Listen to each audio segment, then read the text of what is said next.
Welcome to episode 2, season 2 of Discover the Finger Lakes. I'm James Kinney. I'm Brady Hope. And we welcome you to a new episode that should be a very exciting one. And I have to say, our last segment, you're really going to like. It's a special place here in New York. And we want to thank you for our last episode. Not a lot of people saw it. Maybe we got 13 views on it. We are up to 23 subscribers. We have several followers on Instagram, and we have about 120 people on our Facebook page.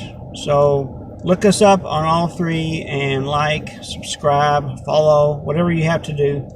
That is if you like what we show you, hiking and biking trails in New York State. So we also want to tell you we have new t-shirts. I've actually shown on Facebook and Instagram.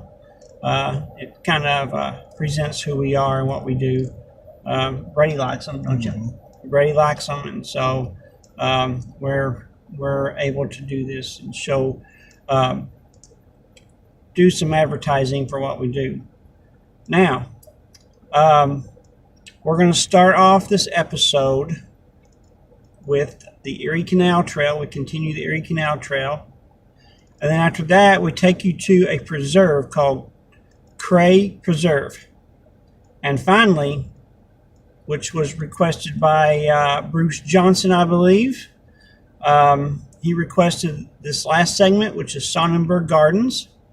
And that will be our last segment. So let's show you what we got for you.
come into the park, you first see the Whipple Bridge that you went under on the trail. On September 16th, 1804, U.S. American civil engineer Squire Whipple was born. He who provided the first scientifically based rules for bridge construction, and has become known as the father of iron bridge building in America. The Aldridge Change Bridge is a bridge that has certainly been through a lot, moved several times, washed off its adjustments once, and finally restored here in the park setting. It is amazing that this bridge, one of many two bridges from the original Erie Canal, remains today.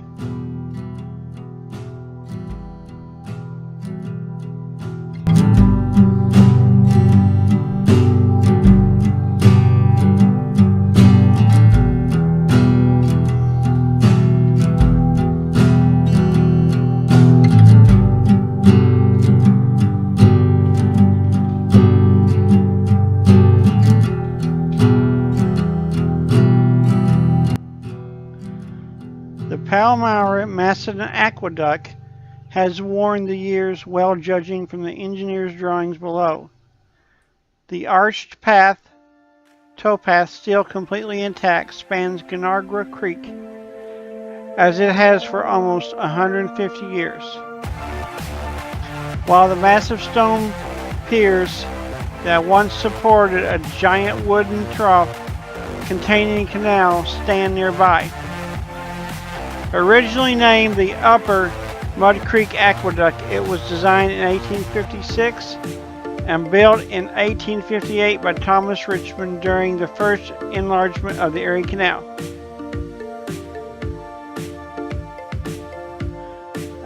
Upper Mud Creek was one of 32 aqueducts built throughout the system by the end of the 19th century. 18 were part of the original Erie Canal and perhaps one of the best preserved.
Go and visit the historic downtown Palmyra. You might really find some interesting places there.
mayapple, also called mayflower or mandrake, perennial plant of the family, native to eastern North America, also known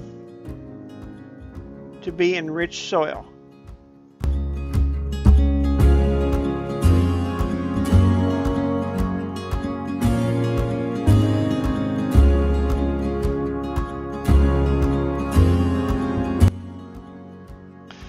American beech is the only species of beech tree in North America. Before the glacial period, beech trees flourished over most of North America and now are confined in eastern United States. Well, so far so good. This trail is not a bad trail except for the mosquitoes, and the trail is kind of visible but not really. It's a little sketchy, but it's nicely wooded and kind of quiet, a little bit of nature.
Called the northern red oak or champion oak.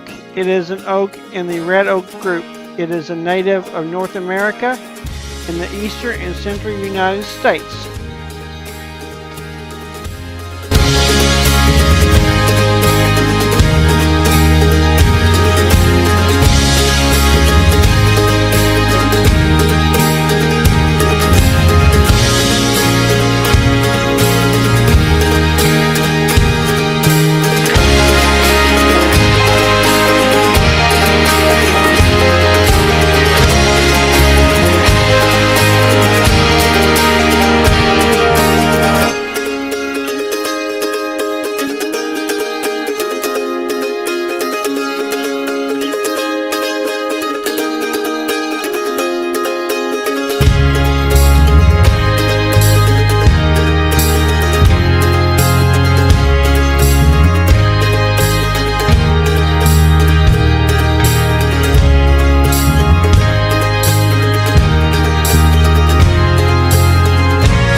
So this has been a nice little preserve trail. A few things you must know before you come. Ticks, they are here. I think there's two ways to get in here. I came from the main road. There is a park nearby for kids to play also. All in all, nice little trail. Not a long, tiring trail at that, but we hope you enjoyed it.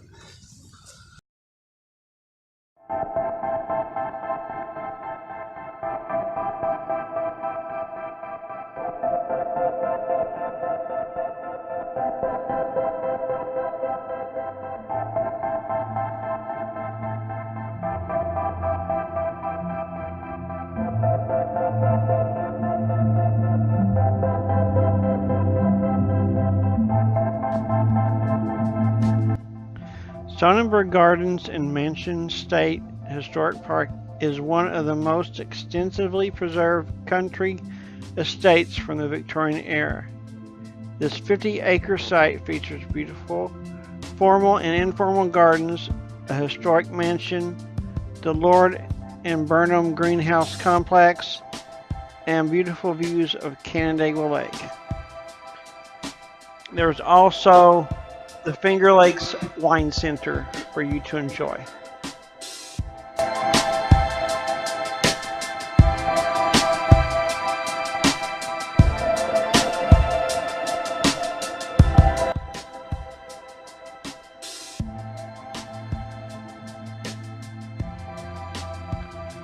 The greenhouse complex at Sonnenberg, built between 1903 to 1915, is one of the few remaining intact Lord and Burnham greenhouses in the United States. Today, 5 of the greenhouses are open to the public for touring, but as funds for continued restoration are received, more of the greenhouses can be opened again, showcasing a return to the original utilitarian uses.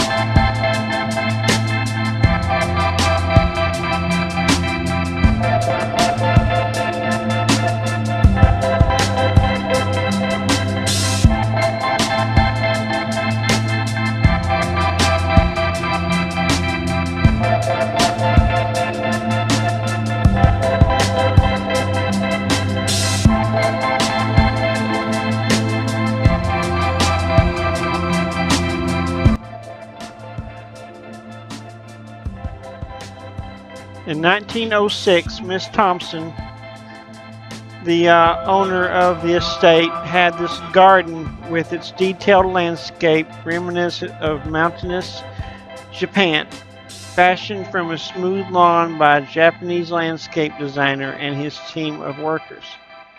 Water flows from a large cascade passing the tea house and underneath 5 bridges. A 12th century bronze Buddha sits nearby.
In 1914, Mary Thompson's architect, Francis Allen, created the swimming pool and enclosing structure known as the Roman bath.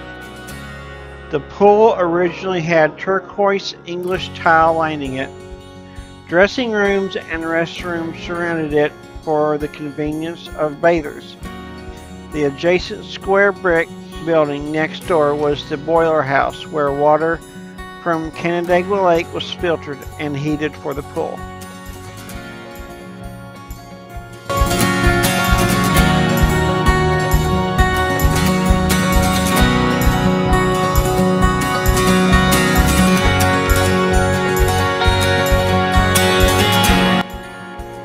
Here is a picture of the pool, or the bathhouse, as it was in its heyday.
Alright, so if you're wondering what this is, it's the Temple of Diana. And the columns and dome are on the ground before you are what remain of a long-standing and central feature of Sonnenberg, the Temple of Diana. You can see there's a picture of what it originally looked like. And then there's another picture of it weathered.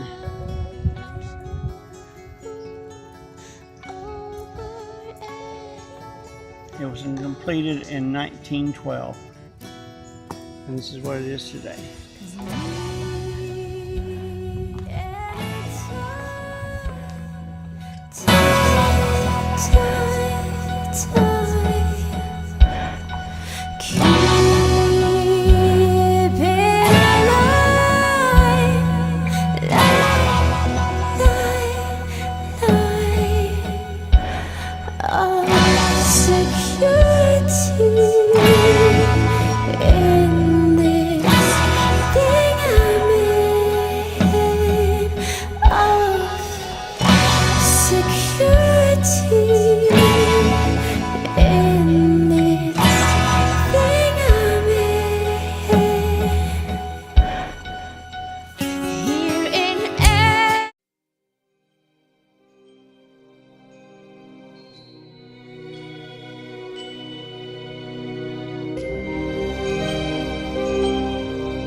The Sonnenberg Mansion, perched atop the sun-bathed hill of the estate known as Sonnenberg, meaning German for sunny hill, is a 40-room Queen Anne-style mansion.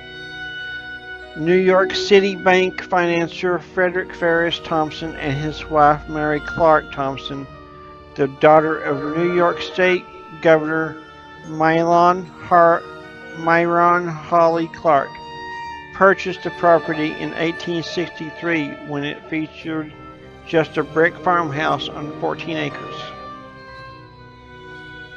As business prospered, the couple purchased the additional acreage and replaced the farmhouse with the mansion, which was built between 1885 and 1887. Today, visitors can view many of its stately rooms, including the impressive Great Hall, the billiard and trophy rooms, the library, drawing room, dining room, and upstairs, the master bedroom, and several additional guest rooms.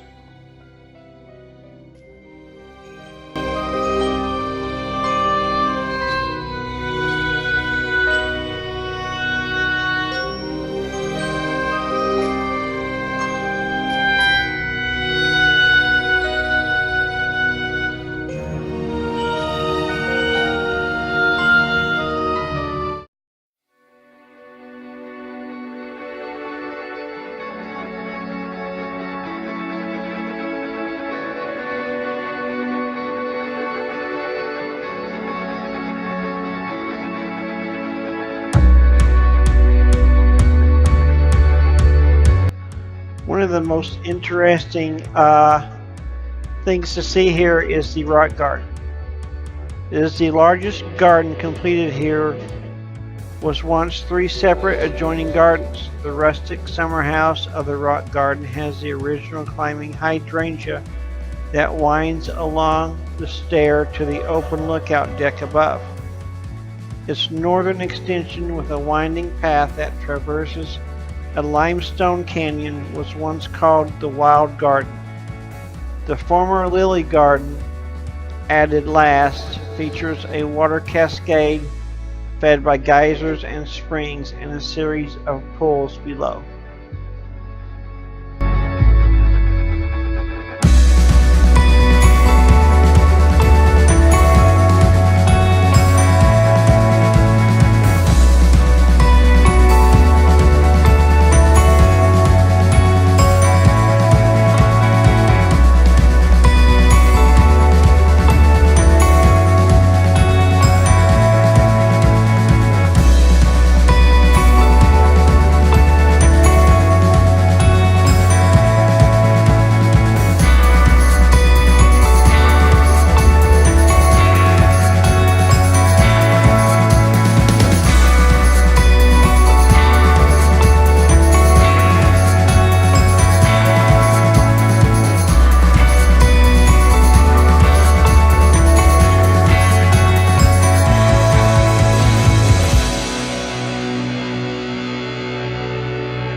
Well, we hope you enjoyed this episode, Discover the Finger Lakes, for our Season 2, Episode 2. We hope you really enjoyed it, and remember to like and share our episodes. You can just go to our Facebook page sometime and like that, and join us there too. We share stuff there as well. And also, we hope you like this last segment. And I know Brady has his thoughts on what he thinks about this area. It was fun. I'd like to see it again. Yeah, and very historic, right? Yes. Yeah, very historic. So, we just want everybody to, if you like what you see, go to our channel on YouTube, Discover the Finger Lakes, and like and subscribe. And we shall see you next month for another episode, Discover the Finger Lakes. Bye.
next time on Discover the Finger Lakes.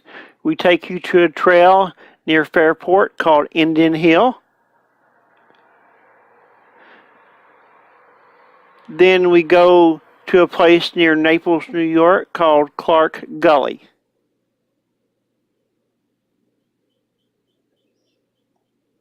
And finally, we continue on the Erie Canal and take you to an old 1840s lock. And then we go and end our adventure in Fairport, New York.